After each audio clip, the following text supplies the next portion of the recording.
या देवी सर्वभूतेषु शक्तिरूपेण संस्थिता नमस्तस्यै नमस्तस्यै नमस्तस्यै नमो नमः। आप सबका हृदय की गहराई से अमरोली योगपीठ में मैं डॉक्टर शिल्पा चंद स्वागत करती हूँ। आज बहुत दिनों के बाद में हमने आज का लाइव लिया है क्योंकि आज पंतप्रधान मोदी जी ने शिक्षा पद्धति के ऊपर एक बहुत अच्छा निर्णय लिया है। तो इसलिए मैंने एक भारतीय संस्कृति के ऊपर हमारा जो वेद है, हमारा जो योग है, उसके ऊपर आज का टॉपिक रखा है। हम पिछले 3 सालों से अमरोली योगपीठ के माध्यम से जो भी मैंने जो कार्य किया है शिक्षा से रिलेटेड या जो भी समाज कल्याण से रिलेटेड, वो सब कुछ जो मुझे ज्ञान प्राप्त हुआ है वो मुझे कामाख्या टेम्पल के माध्यम से मिला है। तो इसीलिए जब मैं यहाँ गुरु पूर्णिमा के उपलक्ष्य में आई थी, यहाँ आकर कुछ चीज़ों का मुझे और गहराई से मनन हुआ, चिंतन हुआ और उसी के साथ में मैं आज आपके सामने जो एक महत्वपूर्ण विषय के साथ में जो हमारे शख्स है पंडित राम जी, उनके बारे में मैं कुछ शब्द बताना चाहती हूँ। हमने हमेशा देखा होगा कि हम पहाड़ों पर, नदियों में या बहुत से ऐसे लोग होते हैं जो बहुत ध्यान करते हैं, बहुत साधना करते हैं, लेकिन वो लोग क्यों करते हैं, उनका इंटेंशन क्या होता है करने के पीछे, है ना। क्योंकि हम हर कोई बंदा चाहता है कि अच्छा एजुकेशन ले, अच्छी नौकरी हासिल करे, अच्छा पद हासिल करे, अच्छा व्यवसाय करे, लेकिन उसके साथ साथ उसको लाइफ में ऐसा क्या करे कि उसको अपने आप को जान पाए, अपना पृथ्वी लक्ष्य जान पाए। तो इसी उपलक्ष्य में जब मैं खुद इन सबके इंटेंशन से लोगों से मिलते रही, तब मुझे राम जी मिले। उनके माध्यम से मुझे पता चला कि उन्होंने जो साधना की है वो पिछले 15 सालों से, मतलब जो मेरे ख्याल से जो छोटे थे तब से उन्होंने स्टार्ट करके अब तो वो 10 साल से कामाख्या टेम्पल में काफ़ी अच्छी साधना करते हैं और अपना समय भी देते हैं। परंतु उस इसमें वो अलग अलग जगहों पर रहे, जैसे नेपाल में, भारत के अलग अलग क्षेत्रों में। तो वहाँ पर उनका जो अनुभव रहा, उनका जो ज्ञान रहा, आज मैं आपको लाइव के माध्यम से साझा कर रही हूँ।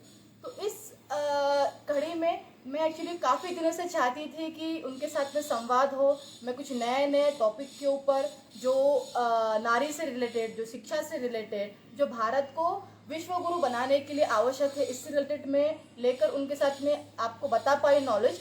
बट कुछ समय के कारण, उनकी व्यस्तता के कारण मैं नहीं ले पाई थी। बट आज वो समय आ चुका है कि मैं आपको उनके साथ में आपका जो विषय है, आपको जो भी लगता है कि मुझे इस रिलेटेड टॉपिक में मुझे समस्याएं है या मुझे जो भी प्रॉब्लम्स है, तो आप निश्चित ही उनको पूछ सकते हैं। क्योंकि उन्होंने ज्योतिष में भी अच्छी पढ़ाई की है, उनका वेद योग में भी अच्छा अभ्यास है, उनका समाज कल्याण में भी काफ़ी अच्छा प्रभुत्व है।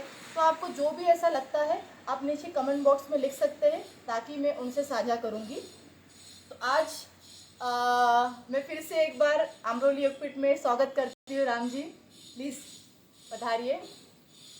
आज काफ़ी दिनों के बाद ऐसा समय आया है कि हम एक साथ इस विषय पर हम चर्चा करेंगे और इसको मैंने लाइव में रखा है क्योंकि बहुत ही अच्छा आज का दिन है। जय माँ कामाख्या, हर हर महादेव। बहुत बहुत धन्यवाद। आज आपने ये जो कार्य है आपका विश्व कल्याण का, मुझे भी बहुत खुशी होती है कि मैं ऐसे विषयों के अंदर ही कुछ बोलूं। नहीं तो मैं सोचता हूं कि मेरे शब्दों को मैं सीमित ही रखूं, जहां व्यर्थ होते हैं शब्द वहां शब्दों को न ही व्यक्त करूं। तो मुझे बहुत अच्छा लग रहा है कि आपका जो योगपीठ है वो विश्व कल्याण की भावना से और भारतीय संस्कृति को पाश्चात्य से निकालकर फिर अपने संस्कारों की ओर लाने के लिए अग्रसर है। तो आप जो भी आज का विषय रहेगा उस पर मैं मेरी जो शिक्षा, साधना और अपने ज्ञान के अनुसार जो भी बन पड़ेगा मैं बताऊंगा आपको। जी राम जी ये मूलतः बीकानेर राजस्थान से है। इन्होंने जो भी इतने सालों से साधना की है, मेन तो इन्होंने 8 साल में ही अपनी साधना प्रारंभ कर दी थी। बट उनको जो भी एक अध्ययन प्राप्त हुआ, जो भी उनको ज्ञान प्राप्त हुआ, वो उन्होंने कामाख्या टेम्पल में पिछले 10 साल से वो कंटिन्यू आकर यहाँ पे सेवा देते हैं, अपना जो भी कार्य करते हैं।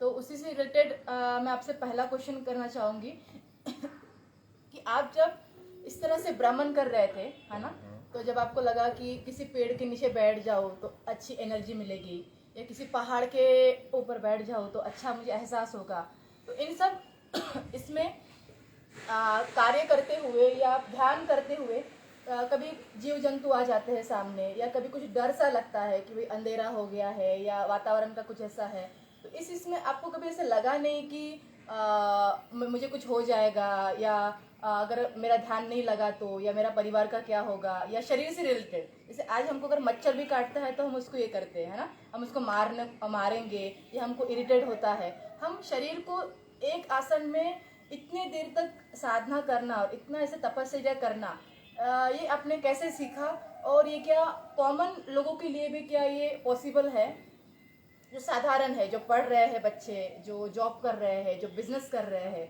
और जो अपने लाइफ में भी इस साधना मार्ग को अपनाना चाहते हैं, तो इनके लिए क्या ये आवश्यक है कि वो एक स्थिर आसन में बैठकर अपना ध्यान लगाए, या उनको जो भी लगता है कि उनको आ रहा है, इंटेंशन आ रहा है, अंदर से आ रहा है कि मुझे ऐसा ऐसा करना है, तो ये आज के समय में पॉसिबल है?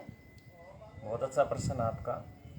इस चीज़ पे प्रकाश डालने से पहले मैं मेरे सदगुरुदेव का स्मरण करना चाहता हूँ। ओम ब्रह्मानंदम परम सुखदम केवलम ज्ञानमूर्ति द्वंद्वातीतम गगन सदृशम तत्वमस्यादिलक्ष्यम एकम नित्यम विमलमचलम सर्वदी साक्षीभूतम भावातीतम त्रिगुणरहितम सद्गुरुम तम नमामि। आपका प्रश्न है ये बहुत ही लोगों की जिज्ञासा रहती है। हम कभी कभी बहुत दुर्गम स्थानों में जाते हैं, जैसे पहाड़ों में या किन्हीं नदियों के तट पे, या वहाँ पे बहुत सारा दलदल होता है, तो भी हम उसमें भी खड़े रह के कमर तक दलदल में फंस के खड़े हो गए, वहाँ भी साधना हमने स्टार्ट कर दी। हमने ऐसा नहीं देखा यहाँ अच्छा है, यहाँ बुरा है, यहाँ मच्छर है, यहाँ सांप है, यहाँ हिंसक जंतु है। वो चीज़ भान कब होता है? जब हम गुरु कृपा से वंचित है। इस क्षेत्र के अंदर सबसे बड़ी जो चीज़ है वो है गुरु कृपा।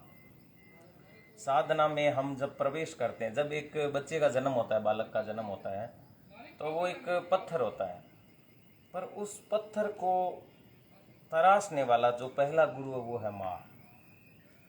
माँ के बाद में पिता चोट दे के उसको थोड़ा हो, पर वास्तविक जो मूर्ति होती है, जो पूजन है, वो मूर्तियों का ही किया जाता है।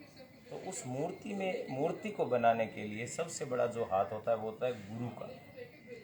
तो गुरु है वो पूर्णतः तराश की मूर्ति बना देता है और फिर वो मंदिर में स्थापित करता है। मंदिर क्या, ये संसार है, वो मंदिर है। इस मंदिर में स्थापित कर दिया। अब वो मूर्ति कितनों का कल्याण कर सकती है, ये उस मूर्ति पे डिपेंड करता है। और उस मूर्ति को कितने लोग पूज के उसका कल्याण कर सकते, यानी कि अपनी जो व्यथाएं हैं, अपने प्रश्न हैं, उनसे पूछ के अपना कल्याण मार्ग अपना सकते हैं। तो इस विषय के अंदर सबसे बड़ी बात आपने पूछा कि आप दुर्गम स्थानों में रहते हैं तो आपको डर भय नहीं रहता। जो गुरु कृपा की जो छत्र छाया है और इष्ट का जो एक ओरा जो बन जाता है, उसके अंदर आप इतने सिक्योर हो जाते हैं कि आपको किसी प्रकार का भय, आप निर्भय हो जाते हैं। अध्यात्म है, साधना है, तात्विक है। ये चीज़ें दिखती नहीं है पर होती जरूर है। हम कई चीज़ें हैं जीवन में से सोचते हैं कि यार ये लोग कहते हैं भूत है, प्रेत है, डाकिनी है, साकिनी है, पिशाच है, किन्नर है, ये है या नहीं है? पर वास्तविकता में ये हैं सब कुछ। यक्षिणियाँ भी है, पिशाचिनियाँ भी है, डाकिनियाँ भी है, पर उनके अलग अलग स्थान हैं। वो अपने दायरे में रहती है। एक इंसान ऐसा है, वो अपने दायरे भंग करता है, बार बार अपने बनाए नियमों को तोड़ देता है। पर और जितने भी समुद्र भी है, आप समुद्र को देखेंगे, समुद्र की जितनी हद है वो उस हद से बाहर नहीं आता कभी भी। तो उस समय ये चीज़ भान हम भूल जाते हैं। हम जब साधना में हम रहते हैं, दुर्गम स्थानों में रहते हैं, हमें वहाँ ऐसा नहीं होता कि हमें भोजन मिलेगा, जल मिलेगा, नहाने को मिलेगा या कपड़े धोने को मिलेंगे। नहीं, कपड़े मिलेंगे ये भी कोई नहीं है। मैंने कुछ ऐसे स्थानों में, जैसे गुजरात के आसपास, नर्मदा के पास निर्जन वनों में मैंने तपस्या, वहाँ तो मुझे कपड़े भी नहीं मिलते थे, खाना भी नहीं मिलता था, जल भी नहीं मिलता था। तो मैं उन चीज़ों के लिए व्यथित नहीं होता था, पर जब उसकी आवश्यकता होती थी वो स्वयं ही वहाँ पे मुझे निर्धारित समय पे मिल जाता था।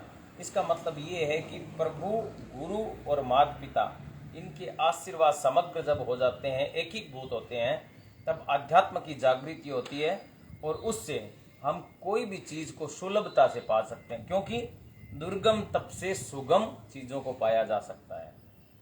यानी कि आपने रसस्वादन में अपनी जीवा को लगा दिया कि अपने को तो बस भोजन अच्छे से भोजन करने, तो जीवा उसी मार्ग में चली गई, उसने शरीर को विकृत कर दिया, है ना। तो जो साधना का तत्व है ये सबसे बड़ा यही है कि गुरु कृपा और इनके द्वारा आदमी निर्भय हो जाता है। यस, इसी से रिगार्डिंग अगर किसी को कोई क्वेश्चन है तो कमेंट बॉक्स में कर सकते हैं। देन मेरा दूसरा क्वेश्चन ये है कि आज लोग इतने कष्ट में है, कोई परिवार से है, कोई मतलब अपने ही लोगों से है, रिश्तेदारों से है ना, तो ये इंसान के जीवन में कष्ट क्यों आता है? देखिए, ये दो पहलू है हर चीज को देखने के। तो दो पहलू ऐसे है कि जैसे आप छोटी सी चीज हम देखते हैं, हमें कभी जुकाम हुआ तो एक तो जैसे जुकाम हुआ तो हमने नॉर्मल दवा चिकित्सा की और हम ठीक हो गए। एक जुकाम ऐसा होता है वो 2 दिन 5 दिन 10 दिन तक लगातार बना रहता, हम व्यथित हो जाते हैं यार, हम उस जुकाम में भी मृत्यु को आमंत्रण करने लग जाते हैं, यार इससे तो मरना ही अच्छा, दुख पा रहा हूँ। ये वास्तविकता ये है कि हमारी मन स्थिति क्या है, क्योंकि मनुष्य के दुख पाने का सबसे बड़ा कारण उसके अंदर धीरज की कमी है, धैर्य नहीं है। अगर धैर्य हो थोड़ा बहुत भी तो मनुष्य दुख नहीं पाएगा। जैसे कि कोई चीज़ हमें प्राप्त नहीं हुई, हम व्यथित हो गए, यार ये तो मेरे को प्राप्ति नहीं हो रहा, मैं क्या करूं, क्यों नहीं हो रहा। वो अपना जोर लगा देता है, सारा चिंताएं करता है, रुष्ट रहता है, सबसे क्रोध करता है, बोलना बंद कर देता है, अपने आप को एकांत में ले जाता है, मनन करता है, स्मरण करता है, चिंतन करता है, अंत में दुखी होके जब वो बहुत ज़्यादा होता था तो ये केस आप सुनते होंगे कि उसने सुसाइड कर लिया। बच्चे आज आप देख रहे हैं कि यानी 16 साल के 15 साल के बच्चे जो 7वीं 8वीं में पढ़ने वाले बच्चे वो भी सुसाइड कर रहे हैं, मात्र एक परीक्षा परिणाम है वो गलत आ गया तो उसकी वजह से। पर इसमें सबसे बड़ी बात यह है कि धैर्य की कमी, आत्मबल है वो कमज़ोर है। तो इस दिशा में लोगों को आत्मबल की बहुत ज़रूरत है, धैर्य की बहुत ज़रूरत है। यानी कि लोगों को ये समझाने, क्योंकि लोगों के पास समय है पर वो अपने आप को व्यस्त दिखाते हैं। क्यों? क्योंकि ये एक इमेज बनाने के तरीके हैं लोगों के, व्यस्त दिखाना। पर वास्तविकता मैं ये कहता हूँ कि 1 घंटा दिन में ऐसा होना चाहिए जो स्वाध्याय के लिए होना चाहिए, या अच्छी चीज़ों के अच्छे प्रवचन सुनने चाहिए, अच्छी चीज़ें देखनी चाहिए जिससे मन को आत्मा को संतुष्टि हो, ध्यान करना चाहिए। अच्छी चीज़ें करने से अच्छे लाभ मिलते हैं, क्योंकि हम जो हमारी थिंक है उसको पॉजिटिव रखेंगे तो हमें पॉजिटिव परिणाम मिलेंगे और नेगेटिव रखेंगे तो नेगेटिव परिणाम, ये सीधी सी बात है। तो इसलिए लोग इस कारण आज हैं वो सब कुछ संपन्नताएं साधन होने के बाद भी दुखी रहते हैं। और एक भी कि उनको शारीरिक सुख का बहुत लालच रहता है कि शारीरिक सुख ही मिलना चाहिए तभी उनका जीवन सार्थक होगा। इस तरह से आज उनकी मेंटालिटी बनी ये है। क्या है कि ये मोह पास है। मोह पास में लोग क्या होते हैं कि जैसे मान लो कि कोई चीज़ है, हमने कहीं गए ठेले, जैसे एक चाट का ठेला है उस पर चले गए हम, वो हमारे स्वाद लग गया कि यार इसका चाट बहुत ज़बरदस्त बना है, तो फिर वो हमारा जो मन है ना वो हमें दूसरे दिन फिर खींच के ले जाएगा, तीसरे दिन ले जाएगा, चौथे दिन ले जाएगा। धीरे धीरे हम उस चीज़ में इतना डल जाएंगे कि फिर हम रह नहीं पाएंगे, व्यथित हो जाएंगे। ये उस समय एक दिन ठेले वाला नहीं आया तो हमारा पूरा दिन खराब हो गया, है ना। तो इसका सबसे बड़ा कारण ये है कि लोग जिन चीज़ों को ज़्यादा महत्व नहीं देना चाहिए उनको महत्व ज़्यादा देते हैं, इसलिए दुखी रहते हैं। अभी जो एक्चुअली भारतीय संस्कृति को छोड़कर लोग पाश्चात्य संस्कृति की ओर बढ़ रहे हैं ना, इसके ऊपर आपके क्या विचार है? देखिए, लोग क्या होते हैं कि अभी ये जो जमाना है ना ये तो मॉडर्न बहुत हो गया है। लोग अपनी पुरानी जो सभ्यताएं थी, जैसे मान लो आज से 100 साल पहले, हालांकि उस समय अंग्रेजों का शासन था पर अध्यात्म में अच्छी उन्नति थी उस टाइम भी। उसके बाद आज से 500 वर्ष पहले चले जाइए या 800 वर्ष पहले, 1000 वर्ष पहले चले जाइए, उस समय लोग कहते हैं कि आज गरीबी कम है, उस समय गरीबी ज़्यादा थी, उस समय ये होता था वो होता था। पर वास्तविक उस समय भारत सोने की चिड़िया था, है ना। तो उस समय साधन संपन्न थे, कोई भूखा नहीं सोता था। आज आप देखोगे तो गरीबी ज़्यादा मिलेगी आपको जी, हाँ। है ना। तो इसका कारण ये हो गया है सबसे बड़ा कि लोगों ने अपनी संस्कृति को छोड़ के पाश्चात्य संस्कृति की ओर, यानी मॉडर्न बनना लोगों का, यानी दिखावा करना। पब्लिसिटी बहुत ज्यादा हो गई है लोगों की, तो ये लोग दिखावा करते हैं कि ये ऐसा है वैसा है, यानी कि अच्छा दिखना चाहिए, यानी पैसे कितने भी खर्च हो जाए हमें सुविधा चाहिए।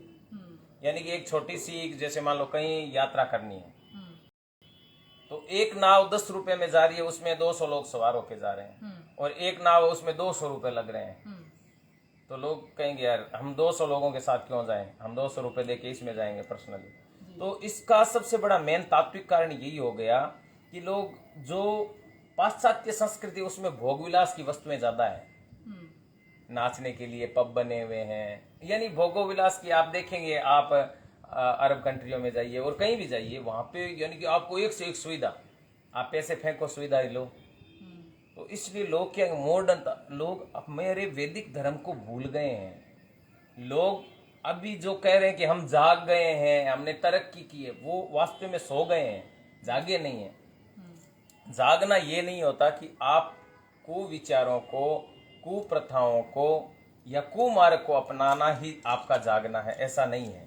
आपका जागना ये है कि आप अपनी संस्कृति में, अपने संस्कारों में, अपने मूलभूत उस चीज में जुड़े रहते हैं, अपनी जमीन से, अपने बचपन को, अपने माता पिता के बचपन को, अपने परिवार की संस्कृति को देख के जीते हैं, तो आप उच्चतम जो सफलता की सीढ़ी को प्राप्त करते हैं। अन्यथा अपने भोगो विलासों में गहन करके अपने जीवन को बर्बाद कर देना, यही आजकल ट्रेड बना हुआ है, एक प्रकार से हम यही कह सकते हैं। राइट। ये तो आपने सही कहा, बट लोगों का है ना कि हमको सब एंजॉय करना है, क्योंकि जैसे वैदिक संस्कृति भी है, हमको वो भी करना है, हमको पब भी जाना है, हमको ये भी करना है ना, हमको सब इसमें, क्योंकि लोगों का आजकल क्या है कि हम हर इसका आस्वाद ले, हमको यही किसी चीज़ का हम कट्टर ना बने कि हमको यही फॉलो करना है करके, हम सब चीज़ों को भोगते हुए हम जीवन का आनंद ले। इसके ऊपर आपको क्या विचार है? जैसे हमारे यहाँ बोलते हैं कि ऐसा ही पहनना चाहिए, ऐसा ही परिवेश होना चाहिए, है ना, इसके विरुद्ध में नहीं जाना है, शॉर्ट्स नहीं पहनना है या जीन्स नहीं पहनना है, ऐसा ही ये करना चाहिए। तो क्या ये गलत है, या एक नारी को, या मतलब जो भी हमारा एक ही ट्रेडिशन है तो उसी हिसाब से करना चाहिए? आपकी इसकी क्या राय है? देखिए, मैं ये कहता हूँ कि आप एक बात सोचिए कि ये जो चीजें जींस है, शॉर्ट है, ये आज ही चले हैं ना, इनको कितने वर्ष होंगे, ज्यादा से ज्यादा 50 वर्ष हुए होंगे, उससे पहले तो नहीं थे। उससे पहले लोग क्या पहनते थे? सीधा कपड़ा लपेट लेते थे, ऐसे बांध लेते थे, धोती ओढ़ लेते थे। पुरुष है वो लगभग तो नंगे बदन ही रहते थे, है ना। तो ये जो क्षेत्र है, जैसे मान ले लोग कह रहे हैं हम वैदिक को भोग, वैदिक और ये संस्कृति ये भोग की वस्तु नहीं है, ये अध्यात्म है, उस चेतना, उस चित्ती को जगाने की क्रिया, उस जो आत्मा युगों युगों से जो चित्ती में सो गई है, जो दिव्य ग्रंथि की जगाने की क्रिया है वेद और योग। योग और वेद के द्वारा आप उन भोगों को भोग के जब उनसे निवृत्त हो जाते हैं, आप एकदम, यानी आपका मन भर जाता है, आप फिर त्रसित हो जाते हैं। भोग शुरुआत में आप ये देखना कि कोई भी वस्तु है जो हमारे जिह्वा को, हमारे शरीर को आनंद देने वाली है, वो अंत में जाके हमें नेगेटिव ही प्रभाव देगी, है ना। क्योंकि इसी से रिलेटेड क्वेश्चन करना चाहूंगी, क्योंकि क्या होता है कि हम अपने जीवा से रिलेटेड बोला, अभी यहाँ पर हमारे साथ में जुड़ रहे हैं संदेश जी, प्राजक्ता जी, हम सब यूथ है ना, हमको कभी इच्छा होती है, जैसे बारिश हो रही है तो पकोड़े खा लिया जाए, कभी कुछ चाइनीज खा लिया जाए, पानी पूरी खा लिया जाए, है ना। तो ये हम यंग लोगों का है कि कहीं पे भी गए हो या भूख लगी हो तो हम वो सब चीजें खाएंगे। तो क्या, और वो खाने से क्या होता है कि हमारा मन भी अच्छा फ्रेश फील होता है कि हमने चलो पानी पूरी खा ली या हमने कुछ अच्छा खा लिया, तो हमारा मन भी वैसा अच्छा फील करता है, हम ऐसा कार्य करते हैं। तो ये क्या है, मतलब इस खाने से रिलेटेड हम अगर ऐसे खा के अगर अच्छा फील कर रहे हैं तो ये सही है, लेकिन उसका बॉडी पर हमारा गलत असर भी होता है। तो इसको हम कैसे टैग करें, हम कैसे एक यूथ इस चीज को कनेक्ट करके लाइफ को आगे बढ़े? मैं आपको बताता हूँ इस विषय में, आपकी अच्छा प्रश्न है, क्योंकि आज के जो नव युवक हैं वो ऐसा समझते हैं कि ऐसा भी करना चाहिए, वैसा भी करना चाहिए, ये क्यों ना करें हम। क्योंकि हमारे धर्म में सबसे बड़ा क्या है कि कोई भी सवाल, जैसे कोई शिक्षा दी जाती है तो क्यों पूछा जाता है, क्यों, ऐसा क्यों होना चाहिए ऐसा। तो इसका मैं एक छोटा सा आपको एक ही बात बताना चाहूँगा, हमें जो ये खाने पीने की वस्तुएं हैं, भोग की वस्तुएं हैं, वो जो ये शरीर है इसको ही सुख दे सकते हैं, हमारी जो अंदर आत्मा बैठी है उसको ये भोग की वस्तुएं कभी सुखी नहीं कर सकती। आप कितना खा लो, कितना पहन लो, कितना नाच लो, कितना गा लो, कितना घूम लो, अंत में जाके जब ये सारी चीजें खत्म हो जाएगी, इनकी लिमिट जब क्रॉस हो जाएगी, तब आपको आत्म शांति चाहिएगी। फिर आप भागोगे वेद और योग के शरण में, है ना। तो मेरा कहने का मतलब है कि मैं ये नहीं कहता हूं कि अंकुश लगा दो, सब करो, आप जो चाहते हैं उसको करिए, पर जीवन का एक सूत्र है, आप चाहते क्या हो उसको याद रखिए सदैव। उसके बाद ही उन चीजों को, हाँ ऐसा नहीं है कि भाई पकोड़े खाने से हेल्थ खराब होती, नहीं, पकोड़े खाओ पर उनको पाचन की क्रिया भी ध्यान रखो। योग कीजिए सुबह सुबह प्रतिदिन, अपने शरीर को वैसा बनाइए कि आप जिसको खा रहे हो उस वस्तु को पचा सकते हो, जो आप क्रिया कर रहे हो उसको आप पुनः उसके अंदर सक्षम कर सकते हो अपने शरीर को। तो उनको करियर के साथ में मेरा यही है कहना कि वेद और योग का जो ये मार्ग है, इसके अंदर चल के भी आप सब चीजों को अपना सकते हैं, सब चीजें कर सकते हैं, ऐसा कोई दिक्कत नहीं है। कहीं ऐसा नहीं लिखा है कि ये चीजें आप मत करो, ऐसा नहीं है, कीजिए, पर साथ साथ में अपनी सनातन संस्कृति का पूर्णतः ख्याल रखिए कि कोई भी दूसरा हमारी जो संस्कृति है उस पे अंकुश न लगाए या सवाल ना उठाए। लोगों का क्या होता है कि जैसे मान लो एक आदमी ने, जैसे मान लो कोई पंडित है, पुजारी है, एक ने गलत कर दिया तो पूरे समाज को फिर, और यार पंडित पुजारी तो ऐसे होते हैं, या एक किसी बिजनेसमैन ने किसी को फ्रॉड करके, बिजनेसमैन तो ऐसे ही होते हैं, एक टीचर ने कुछ कर दिया, या टीचर लोग तो ऐसा ही है। ऐसा नहीं होना चाहिए। हमारे समाज में ये हिदायत होनी चाहिए कि व्यक्ति विशेष, आज जैसे मान लो जनसत्ता है हमारी, जो राजनीति चल रही है, अब मोदी जी हैं, एक युग प्रधान युवक है, तो मोदी जी अकेले ही सब कुछ नहीं कर सकते। जो प्रजा है उसको भी अपना सर्वस्व, सर्वस्व का मतलब यही है कि किसी के पास धन है लगाने को, किसी के पास तन है और किसी के पास मन है। कई लोग अपने ज्ञान से सहायता करते हैं, कई लोग धन से करते हैं, कई लोग परिश्रम से करते हैं। तो मोदी जी इस भारत को विश्व गुरु बनाने के लिए तभी सक्षम होंगे जब सारे लोग एकजुट होकर उनको समर्थन करेंगे।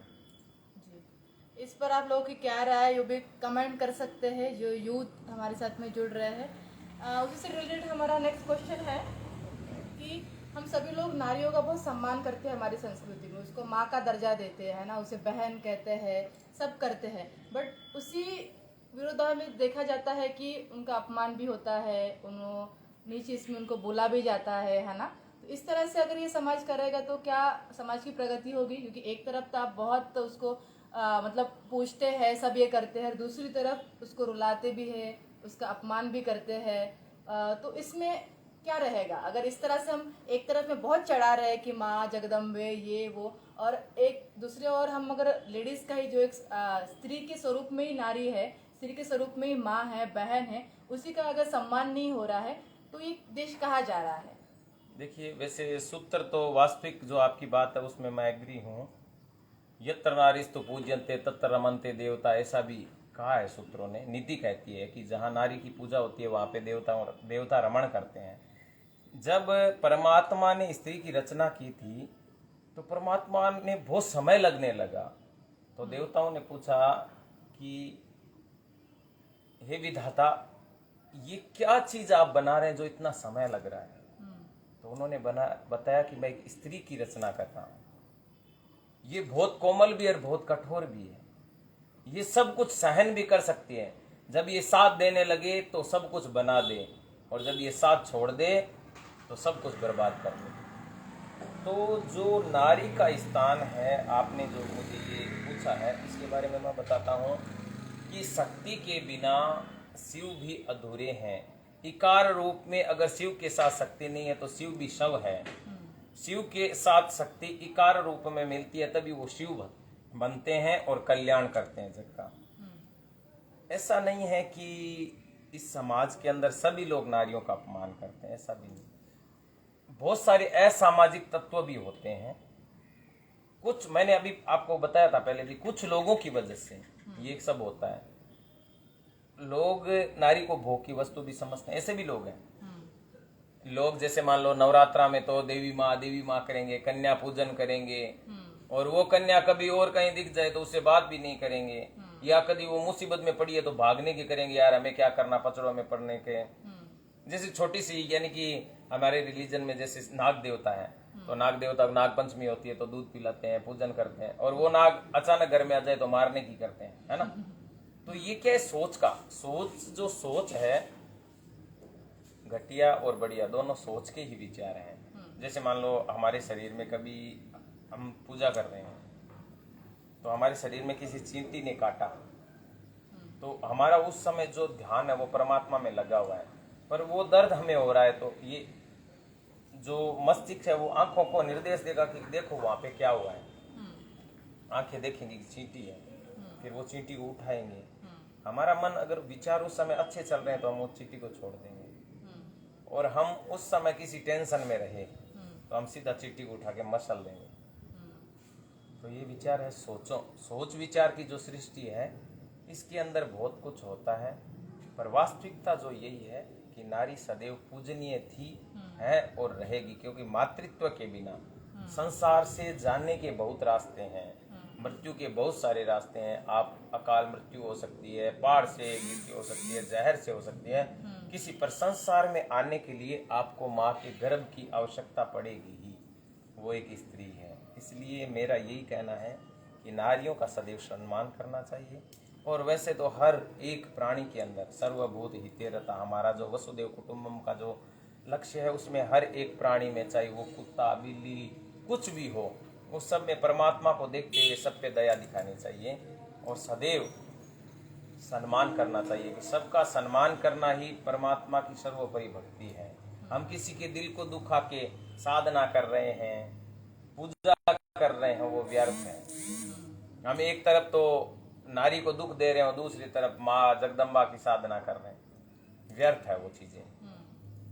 जी, अभी लास्ट में क्वेश्चन रहेगा कि ये जितना भी हमारा जो ज्ञान है, हमारे जो भी वैदिक योग है, हमारा जो भी एक कल्चर है, उसको अपनाते हुए हम किस तरह से विश्व कल्याण कर सकते हैं। और एक भारत जो पहला तो था ही विश्व गुरु, बट बीच के समय में लुप्त हो गया था, उसको हम फिर से किस तरह से आगे में ला सकते हैं कि चलो हम अपना पृथ्वी लक्ष्य भी हासिल करें और उसके माध्यम से भारत को भी विश्व गुरु बनाएं। ये कैसे पॉसिबल हो सकता है? देखिए, आज जो पहले तो नहीं था, आज से 10 वर्ष पहले भी मैं भी इन विषयों में जब विचार करता था तो मुझे बड़ा अजीब लगता था।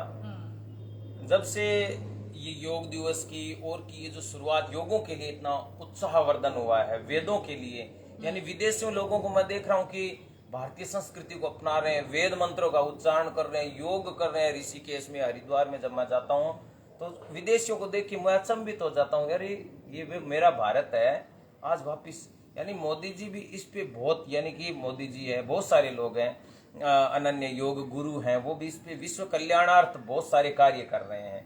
और मुझे लग रहा है कि अब ये भारत है वो एक अच्छी दिशा की ओर जा रहा है। तो मेरा यही निवेदन है सबसे कि हम धीरे धीरे, यानी कि एक साथ तो सब कुछ नहीं हो सकता, धीरे धीरे योग के द्वारा, ध्यान के द्वारा, क्रियाओं के द्वारा, सनातन संस्कृति के प्रचार के द्वारा हमारी इस संस्कृति को पुनर्उत्थान करें, पुनर्स्थापन करें। क्योंकि ये सनातन का जो सूर्य है वो कभी धूमिल नहीं होता और कभी डूब नहीं सकता, चाहे कोई कितना ही जोर मार ले, चाहे कुछ भी कर ले। और जल्द ही मेरा भारत है वो विश्व गुरु कहलाएगा और फिर से सोने की चिड़िया। क्योंकि आप जैसे जो लोग हैं, योग अमरोली योगपीठ के माध्यम से आप लोग भी बहुत अच्छा कार्य कर रहे हैं। पिछले 5 सालों से मैं देख रहा हूँ ये चीज़, और काफ़ी मेरी आप चर्चा हुई है, पर हमारा ऐसा सौभाग्य नहीं रहा कि हम मिलके कुछ चर्चाएं कर सकें। माँ भगवती कामाख्या की कृपा से आप भी यहाँ आते हो और श्रावण में अच्छा मैं देखता हूँ आप लोगों का जो अच्छा ये चल रहा है। और आज आप इसके अंदर मैं भी अपनी तरफ से जो मेरा योगदान है, जैसे वेद के द्वारा, ज्ञान के द्वारा, किसी भी प्रकार से किसी का कोई सवाल हो उसके अकॉर्डिंग आप मुझसे कभी भी पूछ सकते हैं, कोई दिक्कत नहीं है। और मुझे बहुत अच्छा लग रहा है आज की लोगों, यानी कि आप जैसे युवा पीढ़ी अगर इस मार्ग को अपना रही है तो जरूर आने वाली पीढ़ी है उत्थान की ओर ही जाएगी, कभी वो गिरेगी नहीं, अपनी संस्कृति और सनातन को फिर अपनाएगी। विदेशी लोगों में इतना प्रचार हो रहा है तो हम में क्यों नहीं, ये एक प्रश्नवाचक बन जाता है मन में। तो उसको सुलभ करने के लिए हमें फिर से एक पुनर्जागृति की कोशिश करते हुए हमारा ये डंका है वो फिर बजा देना है। और ये जो स्वतंत्रता दिवस जो मनाते हैं हम, इसका वास्तविक मतलब ये है स्वयं की आजादी ही स्वतंत्रता है। जी, स्वयं की आजादी ही स्वतंत्रता है। बस स्वयं स्वतंत्र रह के किया गया कार्य ही सदैव सफल होता है, संपन्न होता है और वही परमात्मा को स्वीकार्य है। इसलिए स्वतंत्र होकर कार्य कीजिए और अपनी, क्योंकि निज पर शासन फिर अनुशासन, पहले अपने को साधिए फिर लोगों को साधिए, लोग जरूर सदेंगे। काफी अच्छा एक महत्वपूर्ण ऐसा आंसर मिला इस क्वेश्चन का, क्योंकि अभी अमृत महोत्सव चल रहा है। तो 15 अगस्त तक हम सभी लोग तिरंगा सब कुछ रिलेटेड हम कर रहे हैं कि हमारे देश के प्रति हमारा क्या कर्तव्य है, हर घर में तिरंगा कैसे हो, हम सब तो कर रहे हैं। बट इन्होंने जो अभी उत्तर दिया उसी के साथ में अगर हम समझ के साथ में करें, नो डाउट हम खुद का भी विकास करेंगे, हमारे देश का भी विकास करेंगे, पूरा जग का विकास होगा। इसी के साथ साथ मैं आपका बहुत बहुत धन्यवाद देना चाहती हूँ कि आपने अपना अमूल्य समय दिया। एक्चुअली मैं तो मुझे इस क्षेत्र में अभी 12 साल हो रहे हैं योग के क्षेत्र में, क्योंकि मैं पहले टीचर थी, पहले केवी में टीचर थी, देन लेक्चरर थी योगा में, फिर मैंने खुद का इंस्टीट्यूट भी ओपन किया 5 साल पहले गौरी इंस्टीट्यूट के से। मैंने हर एक गांव में आज मेरे योगा टीचर से आरोग्यवर्धनी के माध्यम से चंद्रपुर जिले में कार्यरत है। लेकिन यहाँ पर कामाख्या टेम्पल में जब मैं आई उसके बाद में फिर मैंने आमरोली योगपीठ की स्थापना की, जो आज मैं लाइव आकर मैं आपको अलग अलग इसमें इवेंट्स के थ्रू बताते रहती हूँ। आज के इसमें मैंने जो यहाँ आकर जो पाया है वो मैं भी आप लोगों को शेयर करना चाहती हूँ, क्योंकि आज तक मैं खुद पर अध्ययन कर रही थी कि क्या मैं सही हूँ, है ना, कि मेरी साधना सही है, क्या मेरा जो रिसर्च है वो कहीं पर प्रॉपर हो रहा है या कहाँ नहीं हो रहा है। इससे रिलेटेड मेरे कुछ विदेशी यात्राएं भी रही है, वहाँ पर भी मैंने सिखाया है। उसके बाद में मैं यहाँ पर भी आज सिखा रही हूँ। और भी मेरे अगले जो फ्यूचर प्लानिंग्स है अलग अलग देशों में जाकर टीच करने की और आमरोली नृत्य योगा का प्रचार करने से रिलेटेड, वो सब कुछ जो ज्ञान मुझे मिला है वो मुझे यही से मिला है, माँ भगवती के दरबार से मिला है। और जो कुछ एक मुझे अंदर से एहसास हुआ है, क्योंकि यहाँ पर जो देवी है वो तंत्र की देवी है, वो ऐसे देवी है कि आपको सिद्ध कर देती है। तो वो सिद्ध मुझे यहाँ पर मिला है और उसके माध्यम से मैंने इन 3 सालों में सब कुछ अचीव किया है। क्योंकि पहले तो मैं नॉर्मली एक योगा टीचर ही थी, पढ़ाती थी, है ना, YIC कोर्स लेती थी, नेचुरोपैथी के कोर्सेस लेती थी, जो एक मोटिवेशनल स्पीकर भी होते हैं उस तरह से भी मैंने योग के माध्यम से मेरे जिले में कार्य किया है। भारत में भी अलग अलग जगह प्रोग्राम्स लिए हैं। बट ये सब करते हुए जब मैं यहाँ पर आई, कामाख्या टेम्पल में आई, तब मुझे एक अलग सा एहसास हुआ, एक अलग सा ऊर्जा मिली। उस ऊर्जा के माध्यम से वो जो मेरा रिसर्च था, वो जो डाबर तंत्र के ऊपर जो मेरा रिसर्च था, उसको मैंने इंटरनेशनली दुबई में पहले इस योगा डे पर ये किया और अभी मैं अलग अलग कंट्रीज़ में भी प्रेजेंट करने जा रही हूँ। तो ये मेरा सौभाग्य है कि आप जैसे गुरुवर का सानिध्य मुझे मिला है और मैं आप लोगों के माध्यम से नया नया सीखती हूँ।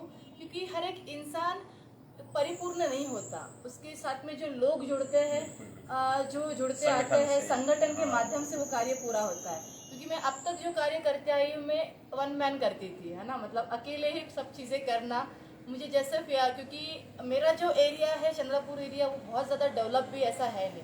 बट मैंने वहाँ पर भी जो किया वो अपने से किया कि चलो कुछ भी हो, क्योंकि जब मैं स्टार्टिंग में करती थी तो लोग बोलते थे कि यहाँ पर असर नहीं होगा, यहाँ के लोग नहीं सुनेंगे, या यहाँ पर उतना प्रचार नहीं होगा, या वहाँ पर योग को नहीं समझेंगे। बट स्टार्टिंग में जब मैंने किया तब उतना नहीं हुआ, 1 साल मुझे कठिन गया। बट दूसरे तीसरे साल ही जब योग की वैकेंसीज आई, आरोग्यवर्धनी में जगह निकले, अच्छा सब होने लगा। आज सब आरोग्यवर्धनी में टीचर्स अच्छा अर्निंग कर रहे हैं, अच्छा उनका सेटअप है, तो अब उनको बिलीव है। तो स्टार्टिंग में तो सभी इसमें परेशानियां हुई, बट आज इन 5 सालों में जो मैंने गौरी इंस्टीट्यूट की शुरुआत की थी और आज आमरोली योगपीठ भी ट्रस्ट मैंने ये किया है, इन दोनों इसमें जो मुझे अनुभव आया है वो आप जैसे गुरुओं के माध्यम से ही आया है। क्योंकि जब मैंने भी इंडिया के अलग अलग जगहों में ट्रैवलिंग किया था, अलग अलग जैसे 4 धाम है, ज्योतिर्लिंग की, जब मैंने वहाँ पर जाके देखा कि वहाँ की एनर्जी कैसे होती है, क्यों लोग वहाँ पर जाके ध्यान साधना करते हैं, क्यों भारतीय संस्कृति में इस चीज़ को यहाँ माना जाता है, यहाँ पर ये करने से ऐसा, उस चीज़ को मैंने एक साइंटिफिकली जब रिसर्च किया तो उस रिसर्च में मैंने सबसे ज़्यादा, सबसे महत्वपूर्ण और सबसे एक माँ से भी बढ़कर, है ना, क्योंकि देखो हमारे माँ बाप एक ऐसे स्थान होता है कि हम हर चीज़ शेयर करते हैं, लेकिन कब तक वो हमारे साथ रहेंगे, है ना, कभी ना कभी देह तो त्याग के जाएंगे ही। अगर आप शादी करते हैं, आपके पति या आपकी पत्नी कब तक आपके साथ में रहेंगे, एक एज तक आपके साथ में रहेंगे, वो भी चले जाएंगे। उसके बाद में थर्ड स्टेप होता है कि आपके बच्चे, है ना, आपके जो भी बच्चे हैं, आपने उनको जो भी बड़ा किया है, आप जो भी उनको बनाना चाहते हो, सब कुछ करके भी ज़रूरी नहीं है कि वो हमेशा आपके साथ में ही रहेंगे। एक समय के बाद में वो भी आपको छोड़ के चले जाएंगे।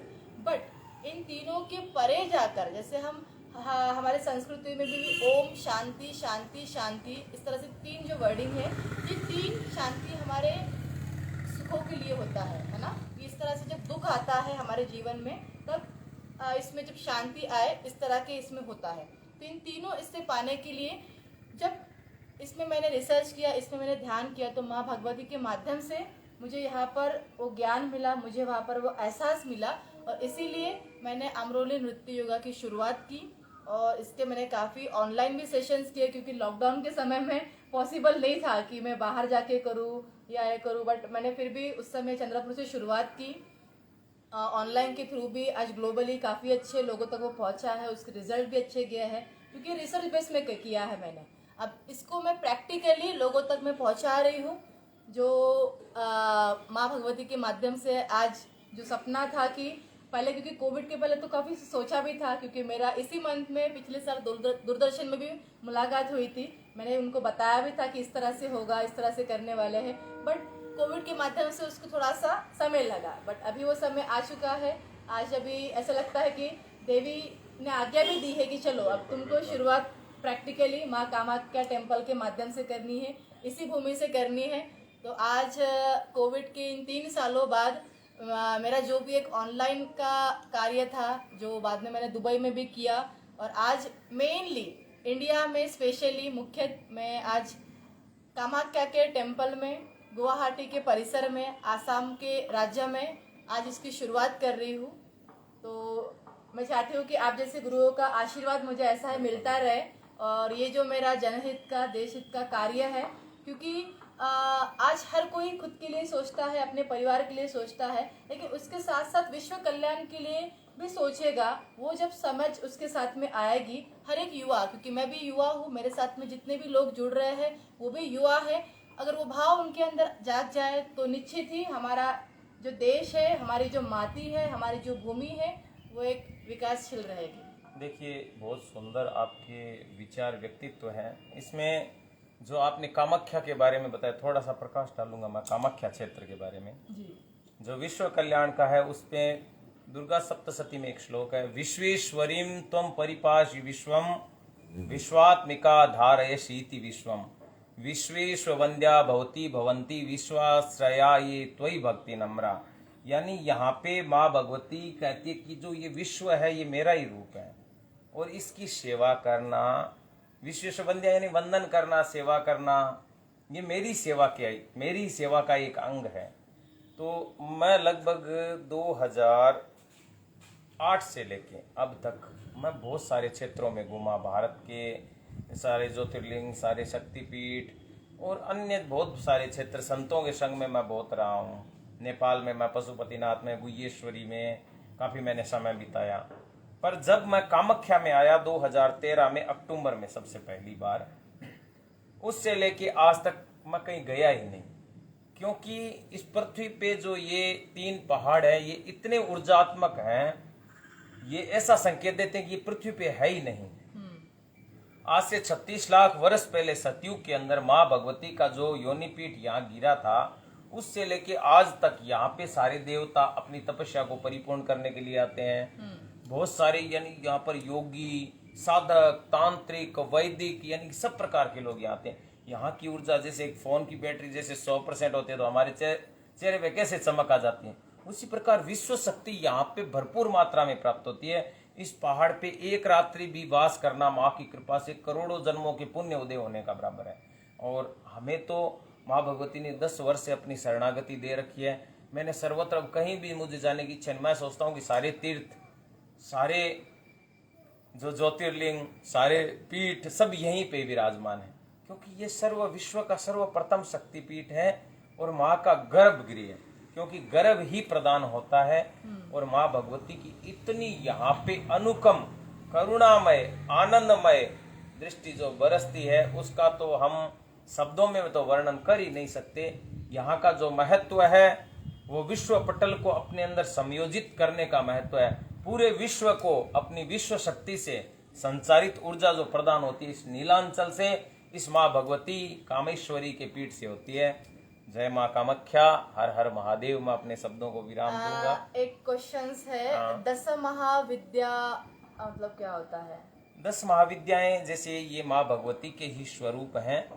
जैसे राजराजेश्वरी माँ, जगत जननी कामाख्या जो है, इनके अन्यत्र 10 रूपों में विभक्त है। उनकी अलग अलग साधनाएं, अलग अलग मंत्र, अलग अलग क्रियाएं, अलग अलग मुद्राएं, अलग अलग फल।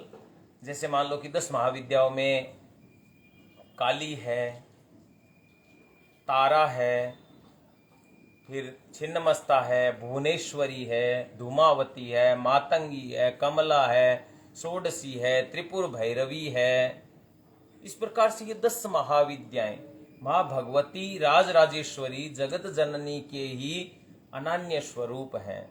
जैसे हमारी माँ है, उन्हें हम माँ कह के बुलाते हैं, कोई उन्हें बुआ कह के बुलाते हैं, कोई उन्हें मासी कह के बुलाते हैं, जैसे रिश्ते। तो उसी प्रकार है वो एक ही। समष्टि रूप में जाएंगे तो एक ही है। एको हम द्वितीयो नास्ति, न भूतो न भविष्यति। वो एक ही है, एक ही रहेगी, दूसरी कभी हुई नहीं है। ये माँ भगवती का खुद का ही वचन है। दुर्गा सप्तशती के 10वें अध्याय में जब दैत्य को मारने जा रही थी, तो बहुत रूपों में जब माँ विभक्त थी, तो दैत्य ने कहा आप तो इतने सारे हो और मैं अकेला हूं, ऐसे कैसे हो सकता है? तब माँ ने कहा एको हम द्वितीयो नास्ति, दूसरा कोई नहीं। अहम विभूत्या बहुर्वी ई रूपे दास्तिता। ये सब मेरी विभूतियां हैं, और उसी के साथ वो सब माँ के अंदर समाहित हो गई। वही महाविद्याएं हैं। तो 10 महाविद्याएं यही है। अच्छे गुरुओं का सानिध्य मिलने से उन महाविद्याओं की जो हमारी अब साधना चल रही है, वो महाविद्याओं में जैसे हमने काली से प्रारंभ किया, तारा, बगला, श्री, इस प्रकार से कर्म है 10 महाविद्याओं के चल रहे हैं। माँ भगवती की कृपा रही तो इसी जीवन में सभी पूरी पूर्ण हो जाएं, नहीं तो मैं कह रहा हूँ जन्मों जन्मों तक अपने साधना मार्ग में रखें और सदैव अपने निज चरणों का वास दे, यही हमारी कामना है जी। उसी के साथ साथ मैं एक पूछना चाहूँगी, यहाँ पर जैसे अम्बुबाची का जो मेला होता है, क्योंकि मैं तो लास्ट टाइम आई थी बट उतना ये नहीं हो पाया क्योंकि कोविड का समय था, है ना, और इस बार मैं दुबई में थी।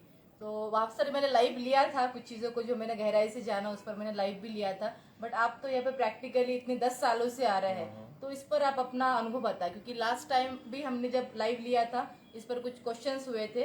तो आपको जो एक लगता है कि इस पे, क्योंकि मेरा इंटेंशन है कि मैं अमरोली योगपीठ के माध्यम से 21 जून योगा दिवस होता है, तब से लेकर श्रावण मंथ में चाहे भारत के बाहर कितना भी भ्रमण करूं, अपने इस रिसर्च को कितना भी मैं बाहर ये करूं, प्रेजेंट करूं, बस इतने दिनों में मैं हमेशा कामाख्या में रहूंगी। देखिए तो इसमें मैं चाहती हूँ कि इसका महत्व भी हमारे जो व्यूवर्स है उनको पता चले, ताकि वो भी यहाँ पर आए। नेक्स्ट जो 2023 का जो योगा दिवस रहेगा और अम्बुबाची रहेगा, वो यहाँ आकर सेलिब्रेट करेंगे, है ना। तो इससे रिलेटेड उनको नॉलेज थोड़ा। देखिए, अम्बुबाची जो पर्व है, अम्बुबाची शब्द है वो यानी कि माँ का जो, जैसे मान लो वर्ष में एक बार जिस प्रकार माताओं को रजस्वला जैसे होती है, उसी प्रकार माँ का जो एक साल के अंदर 3 दिवस ऐसे आते हैं। ये 22 जून से 25 जून का समय लगभग रहता है। तो उस समय के अंदर माँ जब, जैसे ये जो मंदिर, निज मंदिर के पट है, वो 3 दिन के लिए माँ का जो पीठ है वो वस्त्र से आच्छादित करके छोड़ दिया जाता है, पट बंद हो जाते हैं। कुछ विशेष पुजारी है वो माँ को भोग आदि देने के लिए अंदर जाते हैं। बाकी माँ है वो परिपूर्णता से गुप्त रहती है, एकदम गुप्त 3 दिवस तक। जो अम्बुबाची पर्व है, इसके अंदर सारे जितने भी देवता, सारे तीर्थ इस पृथ्वी पे आ जाते हैं। उस कारण से, क्योंकि अपन देखिए कि उन देवताओं में भी बहुत तेज है, बहुत ओज है, उनकी ऊर्जा दूसरी माँ भगवती की ऊर्जा, विश्व शक्ति, उस समय सब एक समष्टि रूप में यहाँ हो जाते हैं, तो यहाँ की ऊर्जा बहुत पावर हो जाता है, बहुत बढ़ जाती है।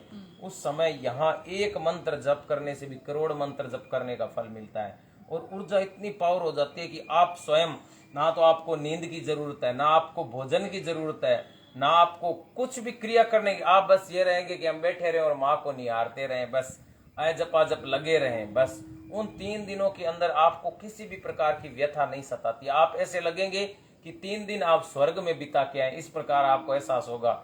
ना आपके शरीर से आप नहीं नहाए तो ना दुर्गंध आएगी, क्योंकि इतना श्वासित हो जाता है, इतना वातावरण मनमोहक हो जाता है, शब्दों में वर्णन नहीं कर सकते। अम्बुवाची पर्व है वो एक साधना योग्य 3 दिवस हैं, वो साधना योग्य त्रिलोक्य के 3 दिवस, तीनों अवस्था के, बचपन के, युवा के, वृद्धा के, तीनों अवस्थाएं, महाकाली, महालक्ष्मी, महासरस्वती, ब्रह्मा, विष्णु, महेश, सबको साधने योग्य ये 3 दिवस की जो सृष्टि है इस नीलांचल के पहाड़ पे जब होती है, तो यहाँ का वातावरण कैसा हो जाता है वो तो यहाँ पर आने से ही महसूस हो सकता है। शब्दों के सुनने से नहीं, सुनने से शरीर रोमांचित हो सकता है, पर यहाँ आके उन चीजों को एक बार एहसास किया जाए।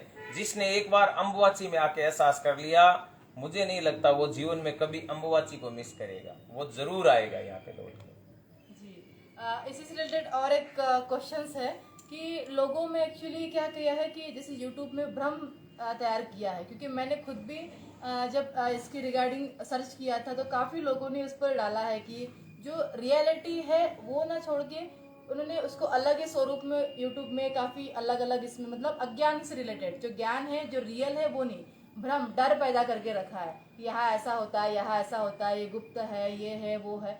इस पर आप थोड़ा सा बताएं, क्योंकि मैंने खुद भी, मैं आप सभी दर्शकों को तो बताना चाहूँगी, जब मैंने भी अंदर से एहसास आया, क्योंकि मैं खुद चंद्रपुर से हूँ, महाकाली की भक्त हूँ, है ना, मैंने हमेशा साधना की है, बट जब मैं एंड में मैं खुद भी जब यहाँ पे आने का मैंने सोचा, जब मैंने सर्च किया तो काफ़ी ऐसे गलत गलत भ्रांतियाँ थी, बट यहाँ आकर वो सब कुछ एक गलत साबित हुआ, है ना। वहाँ पर यहाँ आकर ऐसा कुछ भी नहीं था।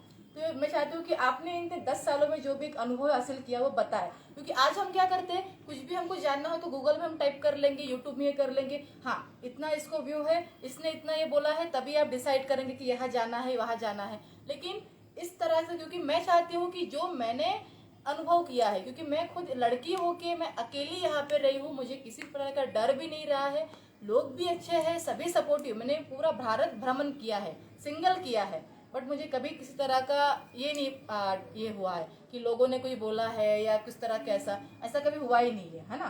तो इस रिगार्डिंग भी हमारे दर्शकों को आप बताएं कि इस तरह का जो भ्रम है यहाँ का, और जो गुप्त साधनाएं या तंत्र ये वो, और बहुत अघोरी यहाँ पर आते हैं, ऐसा होता है वैसा होता है, बहुत डर पैदा करके रखा है। क्योंकि यहाँ कदम रखते ही मुझे आज भी याद है, जब मैं लास्ट टाइम जब मैं आ रही थी ऐसे, तो एक डर ही था, किसी से बात करे या नहीं करे, कोई क्या कहेगा, कोई कैसा कहेगा, इस तरह की एक भ्रांतियाँ थी। बट यहाँ पर आते ही, मंदिर में, टेम्पल में आते ही, जैसे ही मैंने एक जप किया और माँ के गर्भगृह में गई, वो सब कुछ मेरा दूर हो गया। तब से मैं आज इन 3 सालों में मैं माँ की साधक हूँ।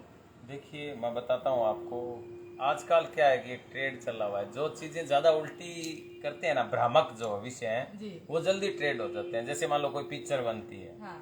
तो लोग उस पे अंकुश लगे, इसको बायो कट करो, इसको मत देखो, तो लोग ज्यादा देखते हैं, क्योंकि जिज्ञासाएं हो जाती है लोगों की। जब ये भ्रामक तत्व है, ये विडंबनाएं फैलाना, मैंने अपने YouTube चैनल में भी काफी बार लोगों को बताया है कि इन चीजों के विषयों में आप ज्यादा मत पढ़े, क्योंकि आप किसी स्थान के बारे में जब ही जान सकते हैं जब आप उस स्थान पे जाके वहाँ के निज निवासियों से या वहाँ के तीर्थ गुरुओं से उसके इतिहास का ज्ञान लेंगे, वही सत्य है। बाकी सब भ्रामक है, वो सत्य नहीं है, क्योंकि सत्यता को वहाँ के निज निवासी ही जानते हैं। बाकी सुना सुनाया ज्ञान है वो परोसते हैं, किसने कुछ बता दिया। यानी कि कुछ लोग तो ऐसे मैंने देखे, नेट से 50 YouTube में देखे वीडियो, उनके अकॉर्डिंग एक वीडियो अपना भी बना दिया। ऐसा नहीं, जो मूलतः जो इतिहास है वो वहाँ के तीर्थ गुरु ही जान सकते हैं।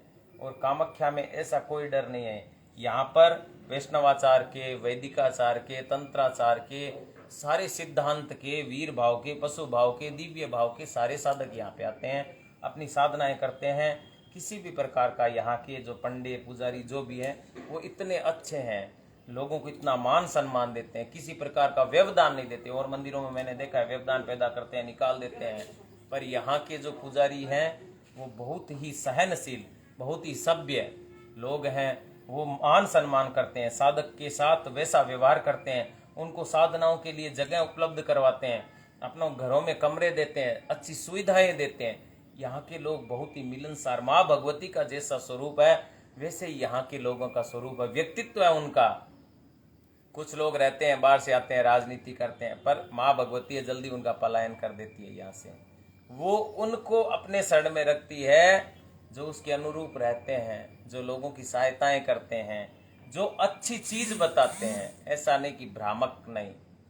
तो सबसे बड़ी बात मैं आपको यही बताऊंगा कि आप कभी भी आइए कामाख्या में, बिंदास रहिए। यहाँ के जो निज पुजारी है उनसे ही संपर्क करें, औरों के चक्कर में कभी ना पड़े, निज पुजारियों से संपर्क करें। क्योंकि इतिहास का वास्तविक अर्थ है वो निज पुजारी ही बता सकते हैं, और सब सुना सुनाया ज्ञान परोसेंगे और आप भ्रमित हो सकते हैं उससे। कई बार मैंने भी कभी और यात्राओं में जाता हूँ, मैं ऋषिकेश गया था पीछे, तो एक आदमी ने मुझे कहा कि यार वहाँ पे तो बंदर बना देते हैं, ये कर देते हैं, कुछ खिला देते हैं, तंत्र क्रिया कर देते हैं। मैंने कहा नहीं, ये सब भ्रांतियाँ हैं। मैं 10 साल से स्वयं यहाँ आ रहा हूँ, मेरा काफ़ी समय माँ के चरणों में बीतता है, पुजारियों से और से मेरा अच्छा प्रेम है, लगाव है, अच्छा सम्मान करते हैं, वो एक साधक के तौर से देखते हैं। यानी कि किसी चीज़ की हमें अगर आवश्यकता पड़ी और वो न उपलब्ध है तो उपलब्ध कराते हैं, उतना अच्छा भाव है उनका। और माँ भगवती करुणामयी जो राजराजेश्वरी है, उसका जो सर्वेश्वरी है, उसका प्रेम तो यहाँ निरंतर बरसता रहता है। आप पहाड़ के किसी भी शोर में, किसी भी कोने में जाके बैठ जाओ, आपको कोई ना तो असुविधा होगी, ना किसी प्रकार का भय व्याप्त होगा। इसलिए मेरा यही कहना है कि आप जब भी आएँ तो यहाँ के जो तीर्थ गुरु हैं उनसे संपर्क करें, उनसे राय लेके ही कार्य करें और किसी के चक्रों में न पड़े। और सबसे बड़ी बात तो यहाँ आने के बाद, तीर्थ गुरुओं से संपर्क होने के बाद आप सर्वेश्वरी की शरण में रहना पसंद करेंगे, और से आपको बोलना मिलना जुलना कुछ पसंद ही नहीं आएगा। यही सत्यता है। किसी भी प्रकार की भ्रांति मन में न पाले, माँ के दरबार में जरूर आए। बिल्कुल, माँ के दरबार में ज़रूर आए। और इसी के साथ साथ और आपको इससे रिलेटेड और इन्फॉर्मेशन चाहिए हो कि आपका कौन सा चैनल का नाम क्या है? मेरा यूट्यूब पर चैनल है राम विद सनातन प्रचार के नाम से। हाँ, राम विद सनातन प्रचार के नाम से आप इसको सब्सक्राइब कर सकते हैं। इनके बहुत से वीडियो है और काफ़ी एक्सप्लेन किया है इन्होंने, जैसे श्रावण के रिलेटेड, देन गुप्त नवरात्रि है, सभी इसमें उन्होंने अम्बुबाची से रिलेटेड भी, तो काफ़ी अच्छा उन्होंने एक्सप्लेन किया है। तो आप डेली, आपको जैसे लग रहा है कि मुझे इस रिलेटेड में देखना है या एक आध्यात्मिक मुझे ज्ञान लेना है, तो आप ज़रूर इनके अलग अलग वीडियोस देखें, अपना नॉलेज बढ़ाएं और लोगों को भी शेयर करें। क्योंकि ज्ञान एक ऐसी चीज़ है कि हम अपने तक ही ना रखें, अगर हमको मिला है तो जितना ज़्यादा हम दूसरों को देंगे उतना आपकी लाइफ में बढ़कर आएगा, है ना। तो ज़्यादा से ज़्यादा लोगों तक वो दे ताकि आपके लाइफ में सब कुछ आए। और आज का जो मैंने लाइव लिया वो इसी से रिलेटेड था कि हमारा जो भारतीय समाज है वो शिक्षा पद्धति जो आज पंतप्रधान मोदी ने चेंजेस लाए हैं, उसी में मैंने आम्रोली नृत्य योगा जो मैंने स्टार्टिंग किया है आम्रोली योगपीठ के माध्यम से, आज मैं उस चीज़ को अभी ऑफलाइन की इसमें ले रही हूँ। ऑफलाइन ये हमेशा योगा दिवस अम्बुबाची से लेकर श्रावण मंथ तक कामाख्या टेम्पल में हर साल मनाया जाएगा। इससे रिलेटेड आप हमारे वेबसाइट पर जाकर आपको जो भी रजिस्ट्रेशन करना है, आपको जो भी नॉलेज लेना हो तो आप कर सकते हैं, ताकि आपको संपूर्ण स्वास्थ्य आपको मिलेगा। जैसे आपका पंचकोश है, अन्नमय कोश, प्राणमय कोश, मनोमय कोश, विज्ञानमय कोश और आनंदमय कोश, ऐसे 5 कोशों का विकास आपको इन 5 दिनों में हमारा जो आम्रोली नृत्य योगा का कोर्स रहेगा उसके उपलक्ष्य में आपको ये होगा। और मैं चाहूँगी कि आपका भी वैदिक जो नॉलेज है, आपका भी जो एक हृदय के गहराई से जो आपको माँ की तरफ से मिला है, वो संपूर्ण ज्ञान आप हमारे योगपीठ के माध्यम से, हमारे जो संकल्प है, हमारा जो रिसर्च है उसके माध्यम से आप दे थैली के स्वरूप में, मैं आपके इस विश्व कल्याण के कार्य में सदैव उपलब्ध रहूँगा। बस यही है मेरी। तो मैं बहुत बहुत धन्यवाद करना चाहूँगी। आज आपने बहुत बहुत अमूल्य समय दिया, क्योंकि आप हमेशा साधना करते हैं, बट उस समय में आपने आज बोला कि आज हमें समय है, आज आप लाइव आके ले पाएंगे करके, तो मुझे काफ़ी अच्छा लगा। और हमारे दर्शकों को भी काफ़ी अच्छा लगा। विजया जी, नेत्रा जी, प्राजक्ता जी, जितने भी लोग हम जुड़ रहे हैं, आप सबका बहुत बहुत धन्यवाद कि आज आप लाइव से जुड़े। और आपको और भी अलग अलग टॉपिक पर आपको इससे रिलेटेड अगर आपको इन्फॉर्मेशन चाहिए हो, आपको चाहिए कि मैडम हमको इससे रिलेटेड आप हमको लाइव लें, यहाँ का जो एटमॉस्फेयर है, यहाँ का जो भी एक नॉलेज है ना, वो हमको बताएं, तो हम निश्चित ही इस पर लाइव नेक्स्ट टाइम लेंगे। तब तक के लिए बहुत बहुत धन्यवाद। हम इसी तरह देश सेवा, देश हित और देश की माटी के लिए कार्य करते रहेंगे। और इसी के साथ में हम जय माँ की गुंजय करते हुए हम आज का यह लाइव समाप्त करते हैं। जय माँ कामाख्या, जय माँ हर हर कामाख्या, महादेव। हर हर महादेव।